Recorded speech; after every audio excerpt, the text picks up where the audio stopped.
بسم اللہ الرحمن الرحیم۔ آج میں آپ کو طاقت کے لیے ایک ایسی ریسپی بتاتا ہوں جسے آپ استعمال کریں گے تو آپ کے جسم میں بہت زیادہ طاقت آئے گی، اور 60 سال کا بوڑھا بھی اگر اسے استعمال کرے گا تو وہ جوان محسوس کرے گا اپنے آپ کو۔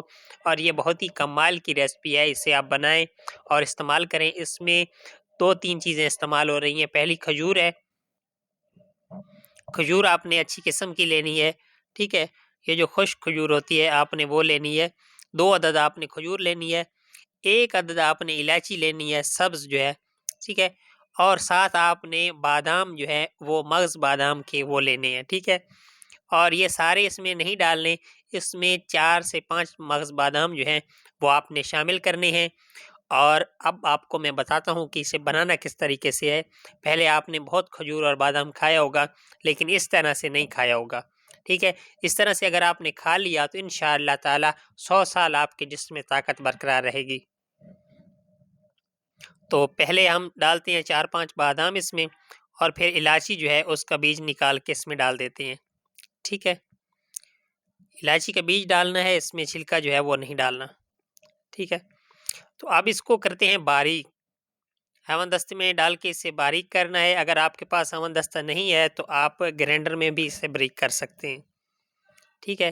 جب یہ باریک ہو جائے، صفوف بن جائے، تو آپ اس کو نکال لیں، ٹھیک ہے، کسی بھی برتن میں نکال کے۔ اور اس کا جو آگے کا طریقہ ہے وہ میں آپ کو بتاتا ہوں کہ آگے اس کو کھجوروں کے ساتھ کیسے ملانا ہے۔ تو کھجور کو آپ نے درمیان سے کاٹ لینا ہے، اور اس میں سے جو گٹلی ہے وہ نکال لینی ہے۔ گٹلی نکال کے اس کی جو خالی جگہ ہے اس میں آپ نے وہ بھرنا ہے جو مغز میں نے آپ کو بنا کے دیا ہے۔ مغز بادام اور الائچی خرد، یعنی چھوٹی الائچی کا جو ہم نے صفوف بنایا ہے وہ اس میں ڈالنا ہے، اور کسی پیالے میں ڈال لیتے ہیں پہلے، ٹھیک ہے۔ تو اب چمچ کی مدد سے ہم اس میں وہ بھریں گے۔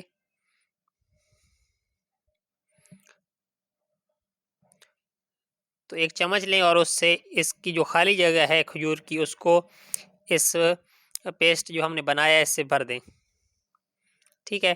اور دوسری کھجور کا بھی اسی طرح بھر دیں۔